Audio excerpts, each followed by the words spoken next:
Hello दोस्तों, आपके अपने चैनल स्टडी विद अमित पर आपका स्वागत है।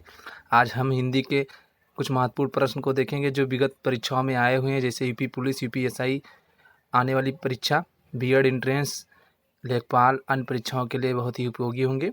जो हमारे नए व्यूवर हैं वो चैनल को सब्सक्राइब कर लें, बेल आइकन को ज़रूर दबा लें। चलिए वीडियो को शुरुआत करते हैं। निम्न में तालब ध्वनि होती है। तालब मतलब जो तालु से बोली जाती है, तालब ध्वनि टा, पा, सा, का। यूपी पुलिस में आया हुआ क्वेश्चन है। तो जो सा होती है, सा तालब ध्वनि है।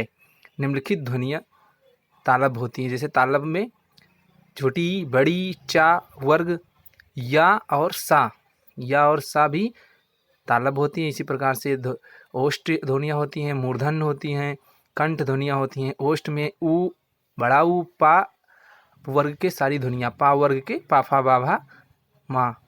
मूर्धा री, टा और रा और सा।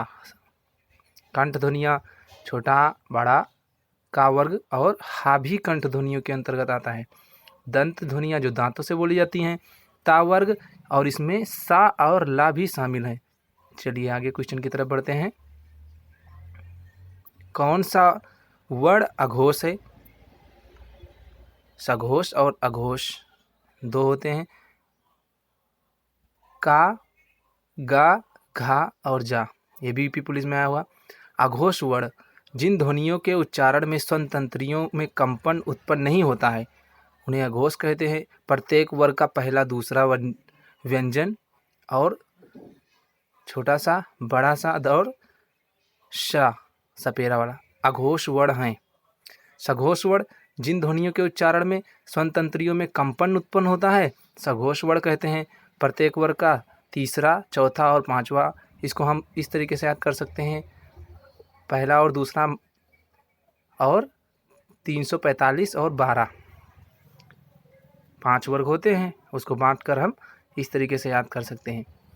वर्णों के समुदाय को क्या कहते हैं? अच्छा क्वेश्चन है। वर्णों के समुदाय को वर्णमाला कहते हैं। हमारा राइट आंसर होगा ऑप्शन ए, वर्णमाला। वर्णों के व्यवस्थित समूह को या समुदाय को वर्णमाला कहते हैं। चलिए अगले क्वेश्चन को देखते हैं। ए के उच्चारण में डैश और डैश की सहायता ली जाती है। किसकी सहायता ली जाती है? छंद तालु की, इचस्थ तालु की, कंठ तालु की, दंत ओष्ठ की। तो ए आपका कंठ तालु वर्ण है। कैसा वर्ण है? कंठ तालु। तो कंठ की और तालु की सहायता ली जाती है, तो इसे हम कंठ तालु वर्ण कहते हैं। वा के उच्चारण में दंत और ओष्ठ की सहायता ली जाती है, इसलिए वा आपका दंतोष्ठ होता है। चलिए नेक्स्ट क्वेश्चन। जिन वर्णों का उच्चारण स्वतंत्र होता है उन्हें डैश कहते हैं। तो जिनका उच्चारण स्वतंत्र होता है, जो बिना किसी की सहायता से बोले जाते हैं, स्वर कहलाते हैं। ऑप्शन नंबर ए, ये सही में आया हुआ है क्वेश्चन। और जितने भी व्यंजन होते हैं वो स्वरों की सहायता से बोले जाते हैं। Next question. ढा वर्ण का उच्चारण स्थान डैश और वर्ग है। ढा किस उच्चारण स्थान भी बताना है और उसका वर्ग भी बताना है कि किस वर्ग का है। तो ढा टाठा डाढ़ा वाले स्थान में आता है और वर्ग इसका चौथा, ऑप्शन बी। और इस समूह को हम मूर्धन समूह के अंतर्गत रखते हैं। किससे बोलते हैं? मूर्धन। आगे, हिंदी वर्णमाला में स्वरों की संख्या डैश रिक्त स्थान की पूर्ति करें।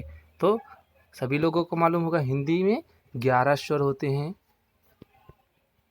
छोटा बड़ा जो नीचे दिए गए हैं। आगे बढ़ते हैं दोस्तों। वीडियो कैसा लग रहा है आप कमेंट बॉक्स में ज़रूर बताएं। वर्णमाला का कौन सा अक्षर पुल्लिंग नहीं है? वर्णमाला का कौन सा अक्षर पुल्लिंग नहीं है? जा बड़ा, चा टा, ई बड़ी, आ और पा। ऐसा ही का क्वेश्चन है ये। अच्छा क्वेश्चन है। पुल्लिंग किससे नहीं बनता है? छोटी ई और बड़ी ई पुल्लिंग नहीं होता है। जैसे कि सुचि, मोनी, मांडवी ऐसे शब्द बनते हैं जिसमें इकारांत और इकारांत हो शब्द क्या होते हैं? हमेशा स्त्रीलिंग होते हैं। इस हमारा ऑप्शन सी सही होगा। आगे, चा ध्वनियाँ किस वर्ग में आती हैं? तो चा, चा, छा, जा, झा, मतलब का, खा, तो ये हमारा तालु। चा वर्ग किस में आता है? तालब में आता है, इसलिए ये ऑप्शन सी। कंठ वर्ग में काखा गाघा, दंत वर्ग में ताथा वर्ग की ध्वनियाँ, वत्स में रा और सा को वत्स, दंत, मूल और मसूड़ा तीनों के अंतर्गत इसको रखा जाता है। ये संधि विच्छेद दिया गया है, ये किसका योग है, इसको बताना है, योग किसका बनना है?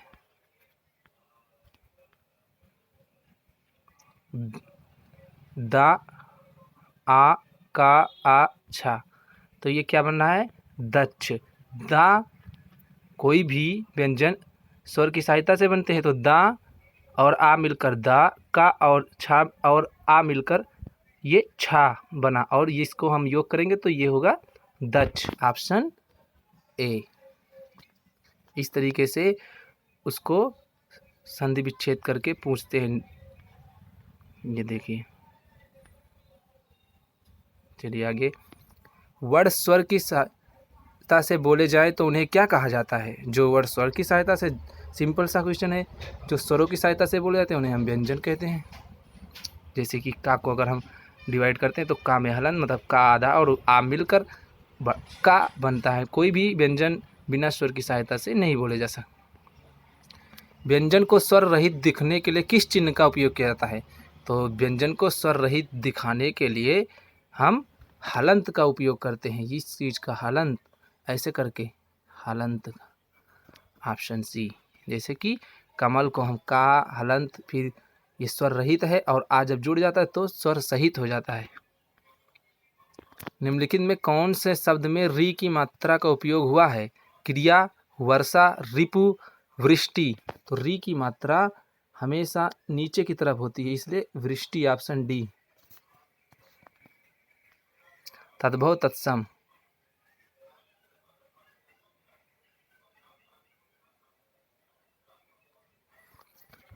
निम्नलिखित में से तद्भव शब्द छांटिए। वीडियो कैसा लग रहा है दोस्तों, आप लोग कमेंट बॉक्स में ज़रूर बताएं। क्वेश्चन कैसे लग रहे हैं, जो भी त्रुटियां हैं आप लोग उसको बताएंगे, उसमें सुधार किया जाएगा। आप लोग से यही उम्मीद है। निम्नलिखित में तद्भव शब्द छांटिए। कपूर, पक्ष, मयूर, मानसिक। तद्भव, तद्भव इसमें जो संस्कृत के द्वारा लिए जाते हैं उसको हम क्या कहते हैं? जो संस्कृत के शब्द सीधे आते हैं उसको हम तत्सम कहते हैं, और जो उससे सुधार करके बनाया जाता है उसको हम तद्भव कहते हैं। तो इसमें आपका ऑप्शन ये तद्भव मतलब मूल रूप में। तो मूल रूप में कपूर को इसी तरीके से लिखते हैं और इसका तत्सम होता है कर्पूर। चलिए आगे बढ़ते हैं। तद्भव शब्द है अचरज, अंधकार, अंगरक्षक, आशा। तो अंगरक्षक ये तत्सम हो गया, अंधकार भी तत्सम अंधेरा का होता है, आशा इसका होगा ऑप्शन ए। निम्नलिखित शब्दों में तद्भव शब्द को पहचानिए। पाषाण, कंगड़, प्यासा, पक्ष। तो आपका प्यासा का क्या होता है? पिपासु होता है इसका तद्भव, इसलिए प्यासा आपका क्या है? तद्भव शब्द है। संस्कृत भाषा से हिंदी में बिना परिवर्तन के प्रयुक्त होने वाले शब्द को क्या कहते हैं? जो बिना परिवर्तन के ही सीधे आते हैं उसको हम तत्सम कहते हैं, और जो परिवर्तित रूप को हम तद्भव कहते हैं।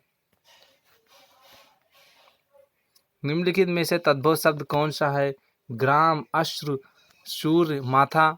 तो ग्राम का ग्राम, ये आपका जिसमें